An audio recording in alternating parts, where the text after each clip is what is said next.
Special intensive revision यानी कि SIR का पहला फेज मुकम्मल हो चुका है। अगर सिर्फ मध्य प्रदेश की बात करें तो इलेक्शन कमीशन के सोर्सेज के मुताबिक 42 लाख वोटर्स के नाम 2003 की वोटर लिस्ट से मैच नहीं हो पाए हैं। आज यानी कि 23 दिसंबर 2025 को वोटर लिस्ट का पहला ड्राफ्ट पब्लिश किया जा रहा है। ऐसे में हर किसी के जहन में सवाल है कि अगर उनका नाम ड्राफ्ट लिस्ट से कट गया है तो क्या होगा, क्या वो दोबारा कभी वोट दे पाएंगे या नहीं, शिकायत कहाँ करनी होगी, शिकायत करने के लिए क्या तरीका इख्तियार करना होगा, अगर किसी इलाके में एक साथ कई नाम बल्क में काट दिए गए हैं तो उन्हें कैसे डील करना है, और ऐसे तमाम सवालों के जवाब आज के इस वीडियो में हम समझने की कोशिश करेंगे।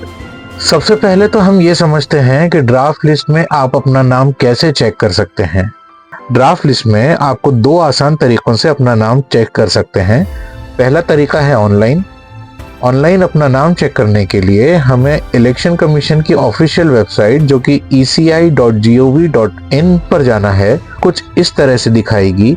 यहाँ ऊपर सीधे हाथ पर देखिए एक टैब लिखा हुआ है सर्च योर नेम इन ई-रोल। आपको इस बटन पर क्लिक करना है।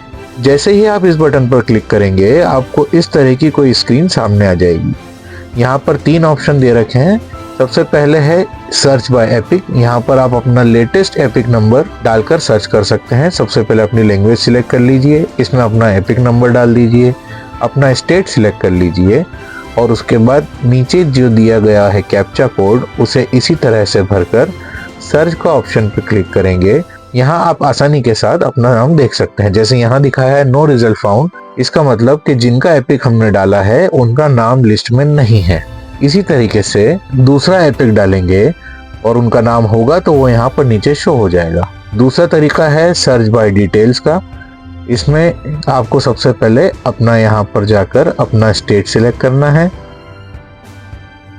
इसके बाद यहाँ अपनी लैंग्वेज सिलेक्ट कर लेंगे। उसके बाद जिनका भी नाम आप सर्च कर रहे हैं उनका नाम डाल देंगे। उनका रिलेटिव का जो भी नाम आपने डाला हुआ है वो डाल देंगे।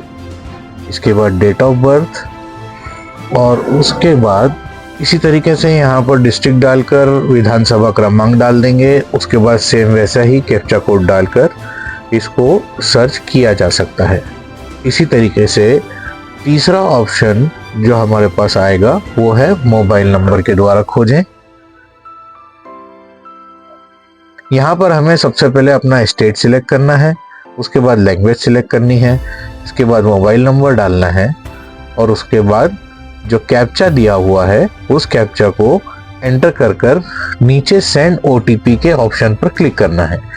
जो नंबर आपने ऊपर डाला हुआ है उसके ऊपर एक OTP आएगा और उसी OTP को आपको यहाँ पर नीचे दर्ज करना है और यहाँ पर OTP दर्ज करते से ही सर्च कर देना है। इन 3 तरीकों से ऑनलाइन अपना नाम सर्च कर सकते हैं। इसके अलावा आप अपने स्मार्टफोन में वोटर हेल्पलाइन ऐप डाउनलोड कर सकते हैं।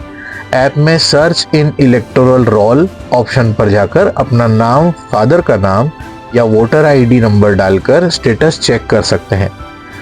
इसके अलावा अगर आप अपने बूथ की पूरी लिस्ट चाहते हैं तो आप ceoelection.mp.gov.in पर जा सकते हैं, जो कुछ ऐसा दिखेगा। यहाँ आपको सबसे पहले अपना डिस्ट्रिक्ट सिलेक्ट करना है, उसके बाद यहाँ अपनी विधानसभा सिलेक्ट करना है, इसके बाद यहाँ जो कैप्चा दिया हुआ है उसे भरना है और सबमिट पर क्लिक कर देना है। जैसे ही आप सबमिट बटन दबाते हैं आप देखेंगे कि आपकी चाही गई विधानसभा की बूथ वाइज लिस्ट आपके सामने आ चुकी है। इसमें से आप अपने बूथ को लिस्ट में देखकर उस बूथ के सामने दिए गए डाउनलोड बटन पर क्लिक करके उसे डाउनलोड कर सकते हैं। दूसरा तरीका है ऑफलाइन का। अगर आप ऑनलाइन प्रोसेस में कंफर्टेबल नहीं हैं तो अपने एरिया के BLO से राब्ता करें, उसके पास पूरे एरिया की ड्राफ्ट लिस्ट अवेलेबल होगी। इसके अलावा ये लिस्ट तहसील ऑफिस या डिस्ट्रिक्ट इलेक्शन ऑफिस में भी इंस्पेक्शन के लिए अवेलेबल रहती है।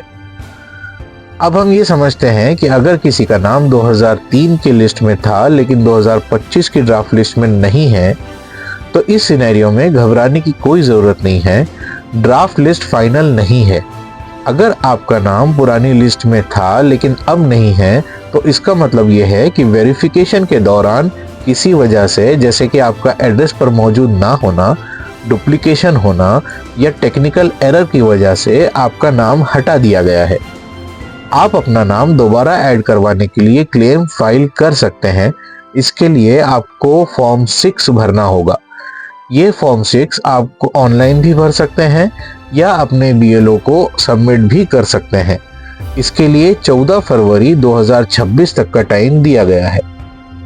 किसे कौन से डॉक्यूमेंट की जरूरत लगेगी, इसका एक वीडियो हमने तफसीली तौर पर बना रखा है, जिसका लिंक हम डिस्क्रिप्शन में डाल देंगे। आप उसे तफसील से देख लें कि किस कैटेगरी में आने वाले या कब जन्मे हुए व्यक्ति को कौन सा डॉक्यूमेंट देना होगा। न्यू नेम ऐड करने के लिए फॉर्म 6 भरना है। नेम डिलीट होने पर ऑब्जेक्शन के लिए फॉर्म 7 और डिटेल्स करेक्शन के लिए फॉर्म 8 को एप्लीकेशन देना होगी। अब सबसे अहम पॉइंट यह है कि अगर किसी एरिया के कई लोगों का नाम गलत तरीके से काट दिए गए हैं तो हमें क्या करना होगा। इसके लिए अगर आपको लगता है कि किसी खास एरिया या कम्युनिटी का नाम जानबूझकर या गलती से कलेक्टिव तौर पर हटा दिया गया है तो आप इस पर ऑब्जेक्शन फाइल कर सकते हैं। आप खुद फॉर्म 7 भरकर या सभी एरिया वालों का कलेक्टिव ऑब्जेक्शन फाइल कर सकते हैं। इसके अलावा आपको एक रिटर्न कंप्लेंट सीधा अपने डिस्ट्रिक्ट के डिस्ट्रिक्ट इलेक्शन ऑफिसर यानी कि कलेक्टर को भी देना चाहिए। इलेक्शन कमीशन के क्लियर इंस्ट्रक्शन है कि बिना नोटिस और बिना फिजिकल वेरिफिकेशन के किसी भी जिंदा वोटर का नाम डिलीट नहीं किया जा सकता। जब 21 फरवरी 2026 को फाइनल वोटर लिस्ट पब्लिश होगी तो उसके साथ डिलीटेड नेम की लिस्ट भी जारी की जाएगी। इस लिस्ट में उन तमाम लोगों का नाम वजूहात समेत दर्ज होंगे जिनके नाम डिलीट कर दिए गए हैं। नई ड्राफ्ट लिस्ट को लेकर लोगों के अंदर एक घबराहट नजर आ रही है, जिसकी वजह से इस इंफॉर्मेशन को फौरी तौर पर आम करने की सख्त जरूरत है, ताकि हर शख्स अपने केस के एतबार से अपने काम को सही तरीके से आगे बढ़ा सके और किसी के भरोसे में ना रहे। शुक्रिया।